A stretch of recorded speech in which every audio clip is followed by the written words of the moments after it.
¿no? Mira, un dato. En Alemania, el 2015, un 41% consideraba a Rusia como una amenaza. Eso saltó a 55 poco antes de la invasión y ya ha saltado a 74. O sea, la sensación de la guerra y de una amenaza a la seguridad está muy presente. No olvidemos que en otros países, en algunos países más cercanos a la frontera con Rusia, la gente está buscando búnkers contra bombardeos nucleares, está incluso buscando pastillas que podrían ayudar contra la radiación. O sea, increíble. El tema de la guerra es vivido de manera muy intensa, muy intensa. Y aquí en Alemania, pues también, o sea, eso es una cosa que uno lo nota en las conversaciones, ¿no? La guerra está muy, pero muy presente en una serie de, bueno, varios sectores, ¿no? Y a pocos kilómetros, pero además ha ocurrido algo inusitado, ¿no? Después de la Segunda Guerra Mundial, Alemania se había caracterizado, bueno, primero estuvo ocupada unos años y luego cuando ya se reconstruye, se produce el milagro alemán, Alemania tenía como política ser pacifista, no intervenir en conflictos fuera de su territorio, pruebas al canto, tanto en Siria como en Irak y en otros frentes, había misiones militares alemanas, pero no estaban en el combate, asesoraban, daban ayuda humanitaria. Y de pronto nos encontramos con que Alemania está enviando tanques a Ucrania. ¿Qué significa esto? ¿Por qué ha ocurrido? Bueno, justamente es un cambio de paradigma, ¿no? O sea, para los alemanes esto va a ser un cambio de chip, ¿no? Muchos lo han dicho, ¿no? Eso requiere un cambio de chip en Alemania, salir de este pacifismo que se entendía por razones históricas y darse cuenta que Alemania tiene un rol no es solamente una potencia económica, sino también tiene un rol geopolítico y hasta militar que buscar. Bueno, eso es algo que el propio Olaf Scholz dijo 3 días después, de la invasión, donde habló prácticamente de un cambio de época y hizo ese famoso anuncio de que Alemania iba a gastar algo así como 100.000 millones de euros en poco tiempo y además su presupuesto militar iba a ser más allá del 2% de su PBI, algo que es un tope, digamos, que se puso a nivel de la OTAN, ¿no? Un techo máximo, digamos, un piso máximo, si se quiere. Entonces, que iba a ir incluso más allá de ese piso. Entonces, habló de un cambio de época. Ahora, hay costumbres que no son fáciles de erradicar. Olaf Scholz se ha mostrado bastante reticente durante bastante tiempo. Hizo ese anuncio espectacular. Porque la gente dijo, bueno, ¿y cuándo comenzamos a ponerlo en práctica? Y ahí empezaron los problemas, ¿no? Uno de los partidos, por supuesto, que ha estado curiosamente empujando a un mayor activismo por parte del gobierno. Partido Verde, ¿no? De los verdes, efectivamente. Increíble eso. Diciendo que acá hay una lucha por la democracia y además contra el hecho que hay una agresión que no puede ser tolerada. Entonces, es interesante eso, ¿no? Y Olaf Scholz, que ha estado un poco reticente, bueno, finalmente ha cedido y ha ordenado que se envíe tanques antiaéreos, ¿no? Unos 50 tanques antiaéreos alemanes, ni siquiera son rusos que podrían sacar ¿no? Eventualmente un arsenal de Alemania Oriental, sí que todavía queda algo. ¿Son de última generación los tanques, más o menos? No, son tanques desarrollados en los años 60 y que, digamos, han quedado desfasados a partir, me parece, del año 2010, una cosa así, tal vez un poquito, alrededor de 2010 más o menos, pero que, bueno, todavía pueden ser usados, ¿no? Entonces son 50 tanques que van a ser enviados a Ucrania. Efectivamente es un cambio, ¿no? Es un cambio importante en la posición alemana, que justamente se le exige a Alemania que sea mucho más proactivo en ese tema de la guerra, ¿no? de la ayuda a Ucrania. No hay que olvidar también que Ucrania, por ejemplo, están molestos con Alemania, al presidente de Alemania, Steinmeier, que quería ir a Ucrania, dijeron, ¿sabe qué? No vas a ser bienvenido, así que mejor ni te aparezcas, ¿no? Entonces, hay una molestia con Alemania, entonces Alemania sí ahora está reaccionando y hay un debate interno, ¿no? Que se está viendo y, bueno, como digo, por lo visto ha tenido sus frutos y se ha decidido el envío efectivamente de estos 50 tanques, ¿no? A eso quería ir, ¿no? Para compartir esta información con nuestros amigos televidentes. El frente que gobierna Alemania en este momento es el Partido Socialdemócrata, el Partido Liberal y los Verdes, ¿no? Un frente, digamos, podríamos decir de centro izquierda o centro progresista por ahí, ¿no? Y se podría asumir que ese es un frente como más pacifista, más tendido al diálogo, además que Alemania en los últimos años, incluso en la época Merkel, no había tenido malas relaciones con Rusia. ¿Cómo se está moviendo al interior del conglomerado político alemán las tendencias? ¿Cómo se están moviendo? Por ejemplo, ¿qué es lo que dice la CDU, la democracia cristiana de Merkel, o Alternativa para Alemania, este grupo de ultraderecha? ¿Hay consenso en la necesidad de mandar estas armas, estos tanques? Mira, justamente antes de pasar, de responder a tu pregunta, hay que ver otra cosa también. Es que en Alemania ha habido desde la Segunda Guerra Mundial un sentimiento de culpa respecto de los rusos, ¿no? Entonces, también hay esa parte, ¿no? Y después, por supuesto, y eso implica también, por lo tanto, mantener relaciones con los rusos, y se creía que haciendo de Rusia un partner comercial, eso iba a asegurar la paz, iba a hacer, digamos, hacer que cualquier impulso belicista en Rusia pudiera bajarse. Bueno, obviamente ha sido un error, ¿no? Ahora, respecto al panorama político, obviamente la CDU está a favor del envío de armas. Estuve también en una reunión donde había incluso una diputada de la Alternativa para Alemania, y ella estaba mucho más reticente, ¿no? Decía que había que ser prudente, o sea, tenía una postura que no sintonizaba obviamente con lo que decían los demás. El problema está en realidad en buena parte en el SPD, ¿no? El Partido Socialdemócrata, que es el que recordemos que al inicio de los años 70 con Willy Brandt lanzaron esa política de la Ostpolitik, ¿no? O sea, de establecer relaciones con el mundo soviético, prosoviético.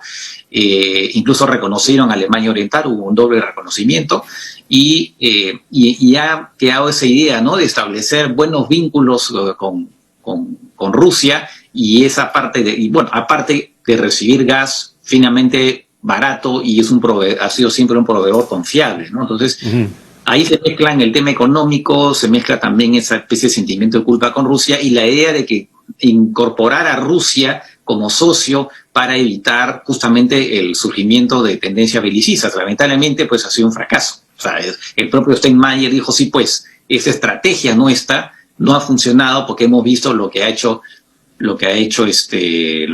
Putin, ¿no? Entonces, ese es el tema. Hay un cuestionamiento de lo que ha sido la política durante buen tiempo de Alemania respecto de Rusia, ¿no? A ver, tratemos de seguir armando el rompecabezas, ¿no? Hay ese sentimiento de culpa que proviene cuando en el marco de la Segunda Guerra Mundial hay un pacto de no agresión entre Alemania y la Unión Soviética, y Hitler lo rompe.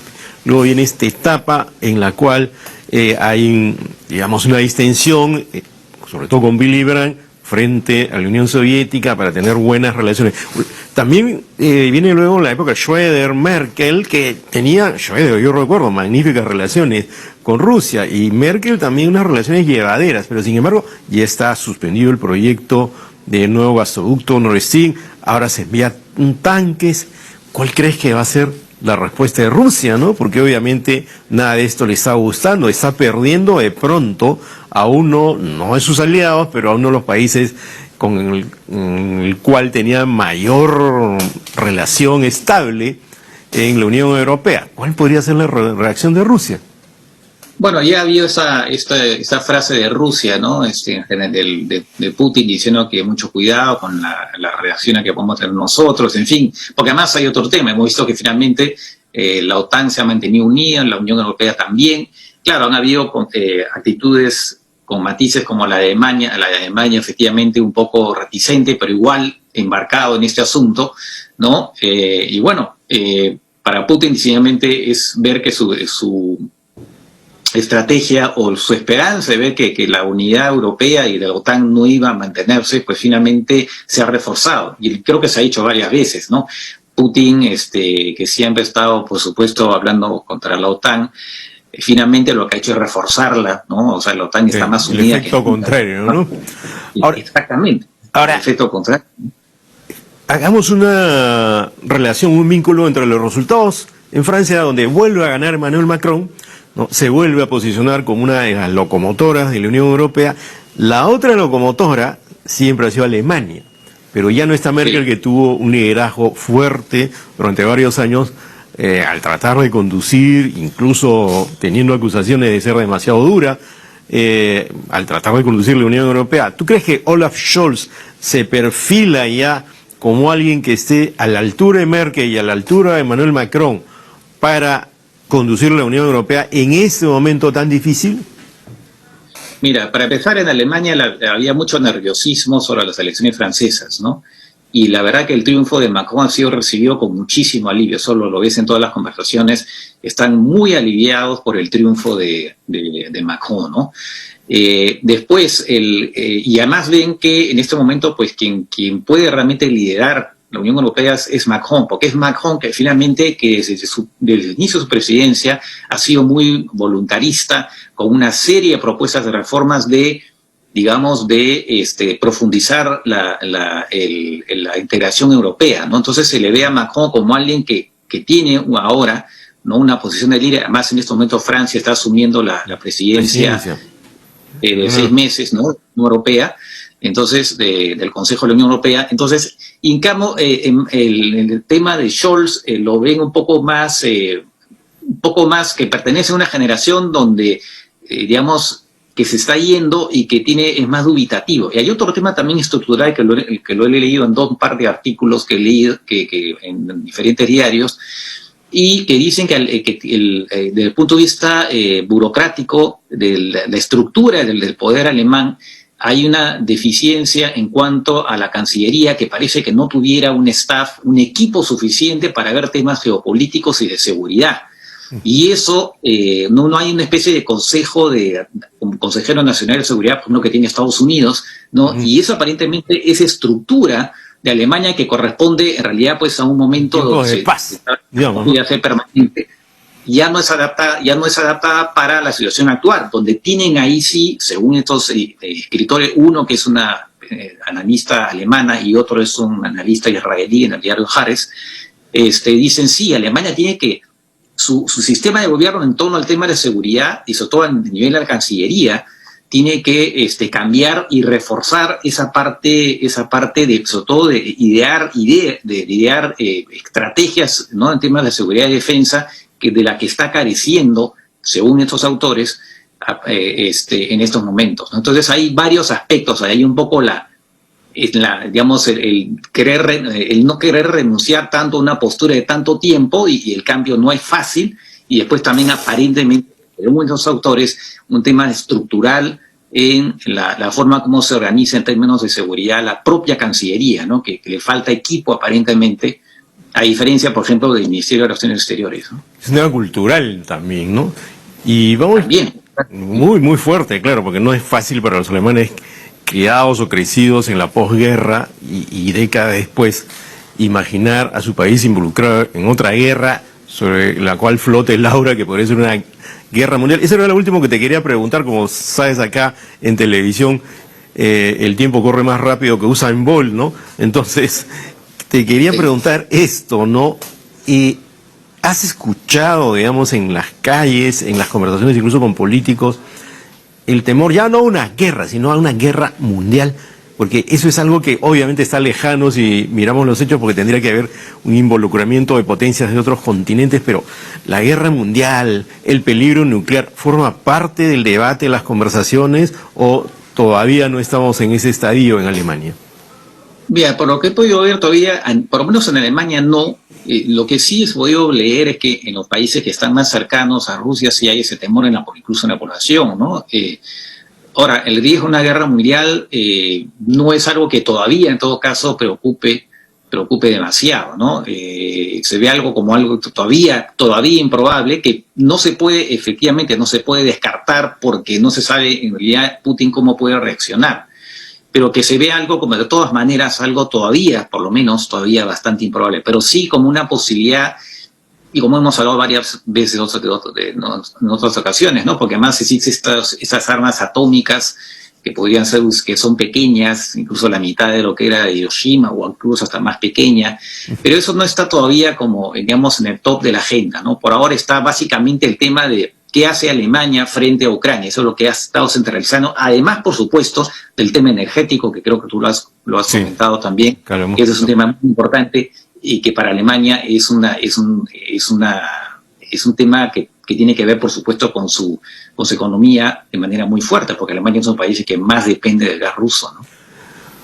Ok, Francisco, muchas gracias por estar con nosotros, gracias por estar acá, ya sabes que esta es tu casa, la próxima semana ya vuelves, pero ha sido muy importante lo que has compartido con nosotros para entender cuál es el sentimiento, la atmósfera política, las perspectivas en Alemania. No parecen fáciles, ¿no? Se vienen bastante cargadas de tensión y yo diría de incertidumbre también, ¿verdad? Eso de Sin pronto duda. es el sentimiento más fuerte, ¿no? ¿Qué va a Así pasar es. con ese país que era pacifista y que no se metía en guerras y de pronto ahora enviando tanques a Ucrania, ¿no? Cambio cultural, cambio cultural. Bien, Francisco, muchas gracias, un gusto de verte acá en Geomundo, tu casa. Nos vemos la próxima semana, ya acá en el CES, seguramente cuando tú vuelvas a la conducción. Hasta pronto y gracias por mantenerte despierto hasta esta hora en Berlín. Gracias. Ahora Chao. puedo dormir. Hasta pronto. Bueno,